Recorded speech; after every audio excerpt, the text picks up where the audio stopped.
Good afternoon students. बच्चों, आज की डेट में हम लोग एक्सरसाइज 1.2 जो कि आपकी रिलेशन एंड फंक्शंस से ली गई है, इसमें हम लोग क्वेश्चन नंबर 5 को सॉल्व करेंगे। इसके पहले बच्चों हम लोग क्वेश्चन नंबर 1, 2, 3, 4 को सॉल्व कर चुके हैं। Now today we solve the question 5th. Okay, given that so that the signum function f is such that all 2 are given by fx is equal to 1 if x greater than to 0, 0 if x is equal to 0, -1 if x less than to 0, is neither 1 1 nor on 2। ठीक है, इसको आपको बताना है कि ये ना ही function आपका 1 1 होगा और ना ही आपका ऑन 2 होगा। ठीक है बच्चों, अब बात हम लोग करते हैं सिग्नम फंक्शन। सिग्नम फंक्शन क्या होता है? जिसकी 3 वैल्यूज़ होती हैं। क्या होती हैं? 3 वैल्यूज़ होती हैं, उसी को हम सिग्नम फंक्शन बोलते हैं। ये देखिए आपका लिखा है सिग्नम फंक्शन। अब बेटा यहाँ पे थोड़ा आप देखें, देखिए 1 if x greater than to 0 means इसका ये कहने का मतलब है कि अगर x की वैल्यू 0 से ग्रेट हो, 0 से ग्रेट मीन्स यानी प्लस का 1 हो, 2 हो, 3 हो, 4 हो, 5 हो, 6 हो, 7 हो, 8 हो, 9 हो, 10 हो, ये जितनी भी वैल्यू पॉजिटिव होती हैं सारी 0 से ग्रेट होती हैं। तो अगर इन वैल्यूज़ को आप रखते हो तो हमेशा आपका रिजल्ट क्या आएगा? 1। इफ़ अगर आप x के प्लेस पे 0 रखते हो तो आपका रिजल्ट कितना आएगा? 0। और बच्चों अगर x की वैल्यू 0 से लेस हो, 0 से लेस मीन्स -1, -2, -3, -4, -5, -6, ये जितनी भी वैल्यूज़ होती हैं ये सारी नेगेटिव वैल्यूज़ 0 से लेस होती हैं। तो बेटा आपका रिजल्ट हमेशा क्या आना है? -1 आना है। ठीक है, इतना बच्चों क्लियर हो गया। अब बच्चों हम लोग सॉल्यूशन पे चलते हैं। सॉल्यूशन पे हम लिखेंगे गिवन दैट में जो हमें दिया गया है, सॉरी, जो हम लोग को दिया गया है, f is such that r to r and function आपका क्या है? fx is equal to 1 if x greater than to 0, 0 if x is equal to 0 and -1 if x less than to 0। ठीक है बच्चों, ये हमने लिख लिया। अब बेटा चलते हैं हम इसके लिए 1 1 फंक्शन को सॉल्व करते हैं। तो बच्चों देखिए, सबसे पहले हम 1 1 फंक्शन को करते हैं। तो 1 1 फंक्शन के लिए बेटा हम क्या करते हैं? सबसे पहले हम ज़रा इसको एरो डायग्राम से देख लेते हैं। ठीक है, जो हम लोग एरो डायग्राम नहीं बनाते हैं उसी से सबसे तो पहले थोड़ा मैं इसे आपको समझा देता हूँ। तो बेटा देखिए, ये हमारा एरो डायग्राम, ये हमारा r से r में बच्चों फंक्शन हो रहा है, r से r में फंक्शन हो रहा है। अब हमारी जो x की वैल्यूज़ क्या हैं? वो 0 है, 0 से ग्रेट है और लेस है। तो जैसे 0 आपने ले लिया, 0 से ग्रेट अभी वैल्यू मैंने आपको क्या बताई थी? 1 बताई थी, 2 बताई थी, 3, 4, 5। तो बेटा हम यहाँ पे 2 एग्जांपल 1 एंड 2 ले लेंगे। एंड 0 से लेस में मैंने आपको क्या बताया था? -1 बताया था, -2, -3, -4, इतनी ढेर सारी वैल्यूज़ आपको बताई थी। तो बेटा नेगेटिव वैल्यूज़ आप 2 ले लोगे एंड पॉजिटिव वैल्यूज़ भी आप 2 ले लोगे। ठीक है, तो बेटा आप देखिए, जब फंक्शन में आपको पता है, फंक्शन उसमें पीछे गिवन है कि जब आप x की वैल्यू 0 से ग्रेट होती है तो 0 से ग्रेट आपका 1 होता है। ठीक, तब भी आपको रिजल्ट 1 मिल रहा है। 0 से ग्रेट आपका 2 होता है, तब भी आपका रिजल्ट कितना? 1 मिल रहा है। और जब आपका 0 हो रहा है तब रिजल्ट आपको 0 मिल रहा है। उसके बाद में बेटा 0 से लेस वैल्यू में जब आप -1 लेते हो तब भी आपको -1 मिल रहा है।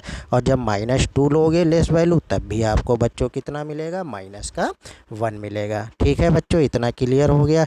तो इससे हमें इतना एरो डायग्राम से तो क्लियर हो रहा है कि इनपुट तो हमने 2 डिफरेंट डाले लेकिन एक हमें सेम आउटपुट मिल रहा है।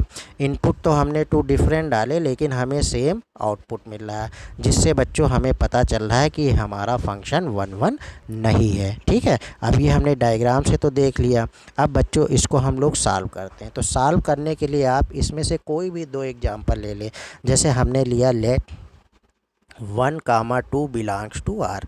ये हमने 1 एंड 2 को ले लिया। ठीक है बच्चों, 1 एंड 2 को लिया तो हमने देखा कि जब फंक्शन में हम 1 डाल रहे हैं यानी 0 से ग्रेट वैल्यू डाल रहे हैं तब भी हमको 1 मिल रहा है, और जब हम 0 से ग्रेट वैल्यू 2 को डाल रहे हैं तब भी बच्चों हमको 1 मिल रहा है। मीन्स दोनों का रिजल्ट हमें क्या मिल रहा है, सेम मिल रहा है ना। सो हम लिख सकते हैं F1 is equal to F2। Result हमारा सेम है तो हम लिख सकते हैं F1 is equal to F2। But जो इसमें बच्चों ये हमारे एलिमेंट हैं 1 एंड 2, ये आपके इक्वल नहीं है। ठीक है, और हमें अच्छी तरीके से कंडीशन पता है 1 की कि when fx is equal to fy, अगर ये आपका इक्वल होता है तो आपका x is equal to y होना चाहिए। एंड एक और सेकेंड हमने कंडीशन पढ़ी है कि when fx not is equal to fy, so हमारा ये x not is equal to y होना चाहिए। ये दो कंडीशन हमने 1 के लिए पढ़ी हैं जब मैंने शुरू में सॉल्व कराया था, ये दोनों कंडीशंस आपको बताई थी। तो बेटा यहाँ पर देखिए fx is equal to fy, ये तो हमारा ये कंडीशन तो फॉलो कर रही है, लेकिन क्या x is equal to y है? तो x is equal to y बच्चों ये यहाँ पे नहीं है, 1 नॉट इज इक्वल टू 2। इससे हमें पता चला कि ये तो इक्वल है लेकिन ये हमारा इक्वल नहीं है। सो फंक्शन इज नॉट 1, हमारा फंक्शन जो है 1 नहीं होगा। बच्चों इतना क्लियर हो गया। अब बेटा इसके बाद में हम लोग चलते हैं ऑन टू पे। किस पे चलते हैं? ऑन टू पे चलते हैं। तो बच्चों ऑन टू के लिए आपको तो कंडीशन पता है कि fx इज इक्वल टू हमारी y होती है। ठीक है, अब इसमें हम क्या करते हैं, इसमें जब 1 निकालते हैं तो डोमेन में हम डालते हैं और हमें कोडोमेन मिलता है। अब बच्चों इसमें हम क्या करते हैं, कोडोमेन में डालते हैं। चलिए इसको भी हम थोड़ा डायग्राम से देख लेते हैं। ये हमारा फंक्शन r से r में हो रहा है, ये हमारा फंक्शन हो रहा है। और देखिए बेटा इसमें जो हमारी जो वैल्यूज़ हैं सिर्फ 1 एंड -1 ही हैं। ये x की वैल्यू होती है, ये आपकी y, x की वैल्यू हमें 1 एंड -1 ही है। अच्छा रियल नंबर्स में तो आपके ढेर सारे रियल्स नंबर आते हैं, जैसे -1 भी होगा, -2 भी होगा, 0 भी होगा, 1 भी होगा, 2 भी होगा, √2 भी होगा एंड √3, ढेर सारे आपके रियल नंबर्स होते हैं। तो बेटा देखिए इसमें जब आप -1 डालोगे, -1 एंड -2, तो आप ये x लेस दैन टू 0 है ना, तो जब ये -1 -2 डालोगे तो ये लेस वैल्यू है, तो जब लेस वैल्यू है तो आपको रिजल्ट कितना -1 ही मिल रहा है।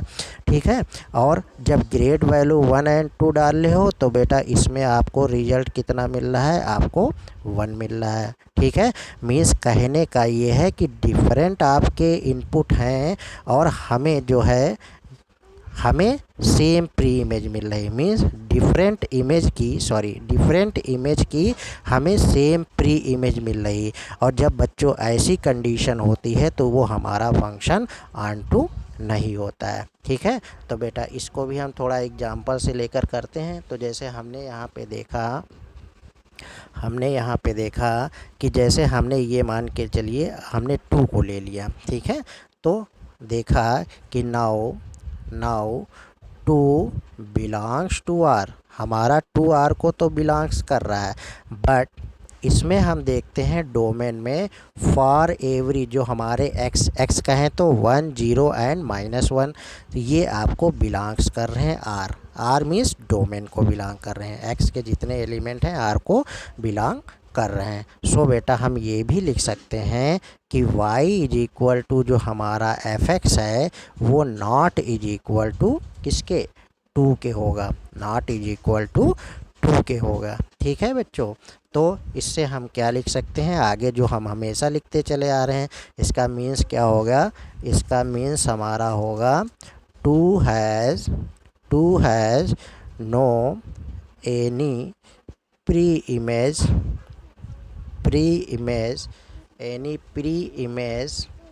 इन R कहें तो domain, so F is not onto. ठीक है बच्चों, अब देखा हमने क्या देखा कि हमारा फंक्शन जो है ना ही 1 1 है और ना ही हमारा ये फंक्शन ऑन टू है। सो ये हमें यही चीज़ हमें शो करनी थी। हैंस प्रूफ मीन्स ये कंडीशन हमारी प्रूफ हो गई जो हमें क्वेश्चन में दिखानी थी। ठीक है बच्चों, क्लियर हो गया। अब बेटा इसके बाद में इसमें आपका क्वेश्चन नंबर 6 पे आ जाए। तो बच्चों इसमें जो क्वेश्चन नंबर 6 है ये भी मैं आपको बता दे रहा हूँ। इसमें है let a is equal to 1 2 3, ये आपको a की वैल्यू दी गई है, and b is equal to 4 5 6 7। ठीक है बच्चों, ये आपको बी सेट की वैल्यू दी गई है। अब बेटा इसमें जो आपका फंक्शन दिया गया है ये आपका दिया गया है 1 4 एंड 2 5 एंड 3 6, ये हमारा फंक्शन दिया गया है। और बच्चों इसमें बताना है आगे है be a function from A to B, from A to B, so that f is 1 1, so that f is 1 1। बच्चों इसमें ये बताना है कि जो हमारा जो फंक्शन है वो क्या है 1 1 है। ठीक, तो चलिए हम लोग सॉल्यूशन करते हैं। जैसे करते अभी तक चले आ रहे हैं वैसे हमें करना है। सबसे पहले हमने फंक्शन लिखा, हमारा किस में हो रहा है, ए से बी में हो रहा है। और जो हमें फंक्शन दिए गए हैं 1 एंड 4 दिया गया है, 2 5 दिया गया है एंड 3 6 दिया गया है। अब बच्चों इससे हमें ये पता चल रहा है, चलिए इसको थोड़ा एरो डायग्राम से देख लेते हैं। एरो डायग्राम से देखते हैं कि जब हमारा ये फंक्शन हो रहा है ए से बी में, ठीक, ए से बी में हो रहा है फंक्शन। ए कहें तो ये एक्स की वैल्यू है और ये बच्चों आपकी वाई की वैल्यू है। ठीक है, ये आपकी एक्स की वैल्यू है एंड ये बच्चों आपकी किसकी, वाई की वैल्यू है। ठीक, तो इसका मतलब ये है कि जब आप 1 इनपुट कर रहे हो तो आपको आउटपुट कितना मिल रहा है, 4 मिल रहा है।